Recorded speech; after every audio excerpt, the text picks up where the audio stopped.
The last time I spoke to my high school girlfriend, she said, "You'll forget me soon enough." After our final argument, I haven't, and every time I drive past that gas station where we said goodbye, I wonder if she meant it or if she hoped I'd prove her wrong.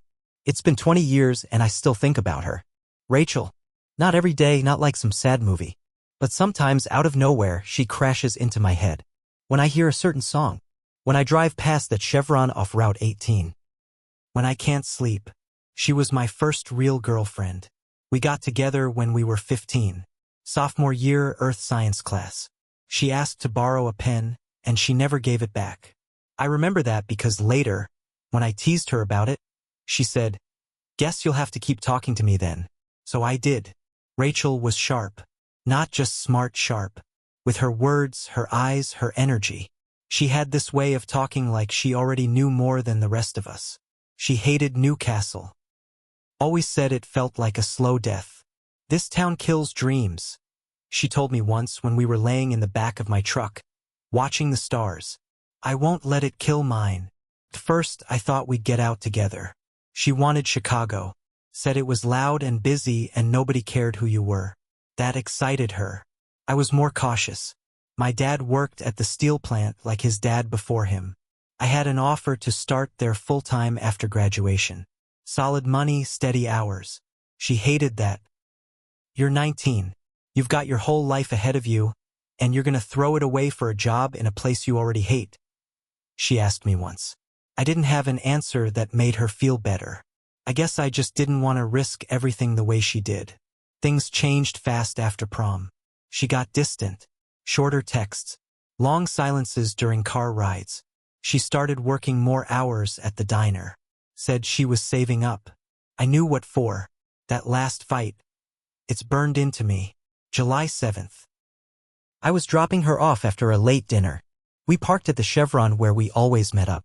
She brought up Chicago again. Said she had a place lined up with her cousin, some waitress job, a roommate. She was ready to go. She wanted me to come. I told her I couldn't. I was set to start at the plant in 2 weeks. That I'd help her in other ways, maybe visit, send money if she needed. She didn't take it well. "You don't get it," she said. "You're choosing the easy way. You're choosing the cage."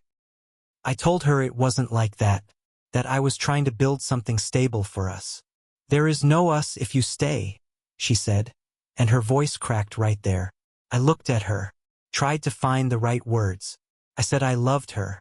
That we could figure it out later. She didn't believe me. That's when she said it. "You'll forget me soon enough. Guys like you always do." She got out, slammed the door, and walked off across the lot. Her backpack bounced with each step. She didn't look back. And that was it. She left town a week later. I stayed. Got the job. Moved up to supervisor. Bought a small house on the south side. Got married when I was 25. Divorced at 30. No kids. My ex said I always seemed like I was waiting for someone who wasn't her. I guess she was right. I still live in Newcastle. Still drive the same route to work. And every time I pass that old Chevron, I look over. It hasn't changed much. The sign's faded. The building looks tired. But I always remember Rachel standing there, lit up by those buzzing yellow lights, backpack on, ready to leave. And I wonder if she really believed I'd forget her. I haven't. About 3 months ago, I ran into her mom. I was in line at the grocery store, just grabbing some stuff after work. Hair grayer, face more tired. But I knew it was her. She recognized me too. Said my name the way people do when they're surprised and unsure if they should have kept walking. We talked for a minute. Small stuff at first. "How are your folks? Still working at the plant?" Then she hit me with it. "Rachel's back in town." I swear my hands went numb right there. I asked why, what happened, and she said Rachel came home to help with her dad. He'd had a stroke. She was staying at their house off Harbor Street, just a few blocks from the high school. "Maybe you should stop by," her mom said. "I think she still wonders about you." I didn't know what to say. I nodded, paid for my groceries, and drove home with my mind going 100 miles an hour. I didn't go see her. Not that day. Not the next.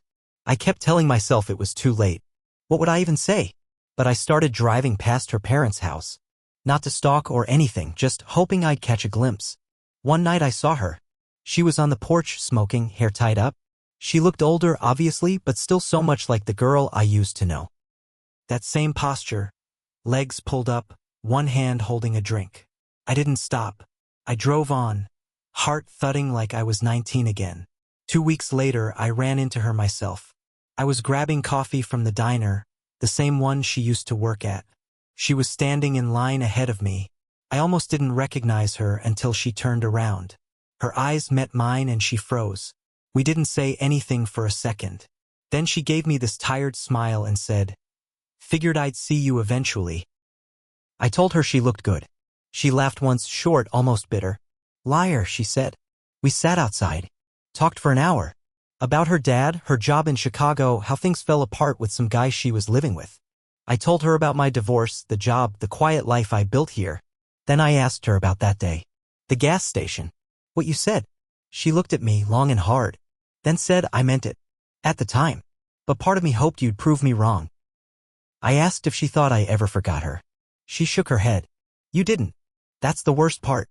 Then she got up and said she had to go. I haven't seen her since. But I know this isn't over. About a week after we ran into each other, I got a message. It was late, maybe close to midnight, and I was just about to shut off the TV. My phone buzzed with a number I didn't recognize. It was her. You up? Simple. No punctuation. Just like she used to text back in high school. I stared at it for maybe a full minute before I replied. Yeah. A second later, she sent another message. Can I come over? My first instinct was to say yes. My hands were already shaking, but something in me held back. Why? No reply for a bit. Then, I need to talk. Somewhere quiet. I can't do this alone anymore. 15 minutes later, she was on my porch. Same black hoodie she wore back in the day, though it fit different now. She looked tired, like she hadn't slept right in weeks. We sat on the couch. She wouldn't look at me at first. Then she just blurted it out. She was in trouble. Not drugs or money kind of trouble. Something worse. Something twisted. She said the guy she'd lived with in Chicago, a guy named Darren, wasn't just a bad boyfriend. He was into some dark stuff. Gambling, debt collection, stuff that didn't stop just because she packed her bags and ran. Apparently, she saw something she shouldn't have. Heard things. Names. Places. And before she could get clean out, someone followed her.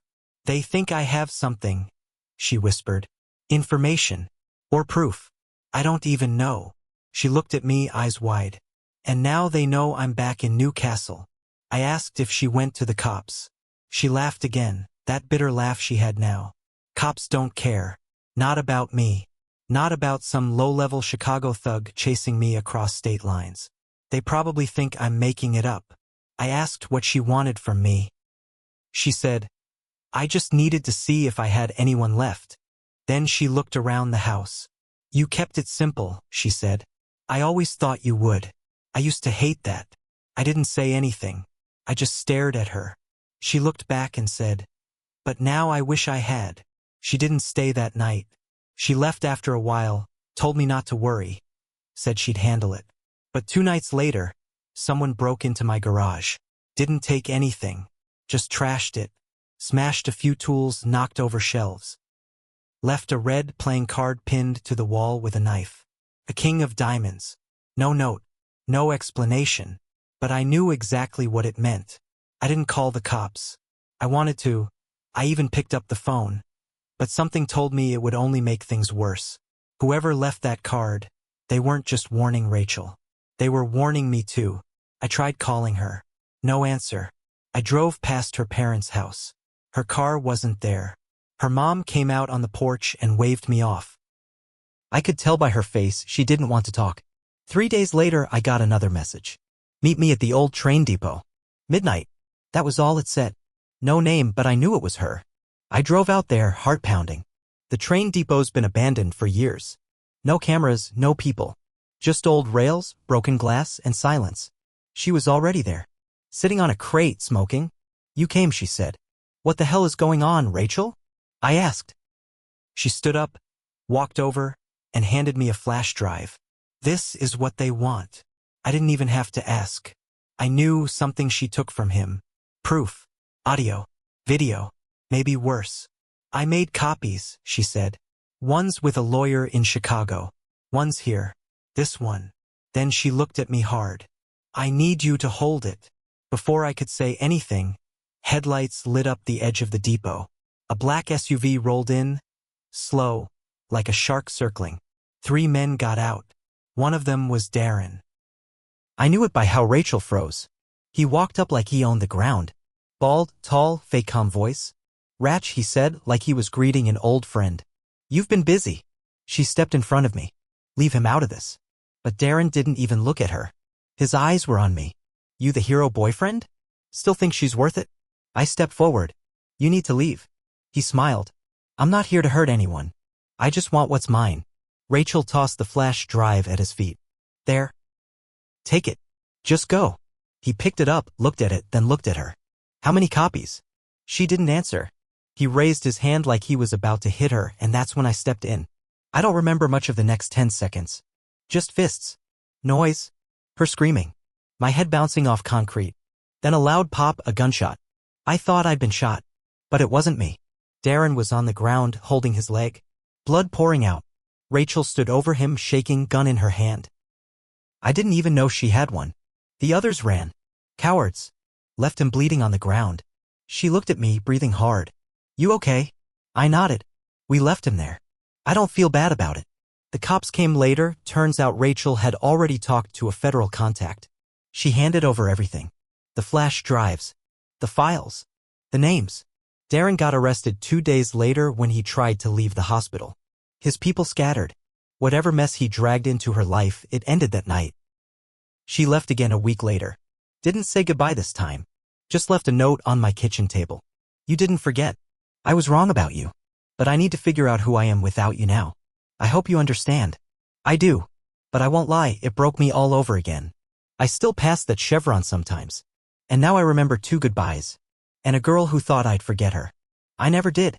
But maybe that was the mistake I made. Some things aren't meant to be remembered forever. Some things just hurt too long.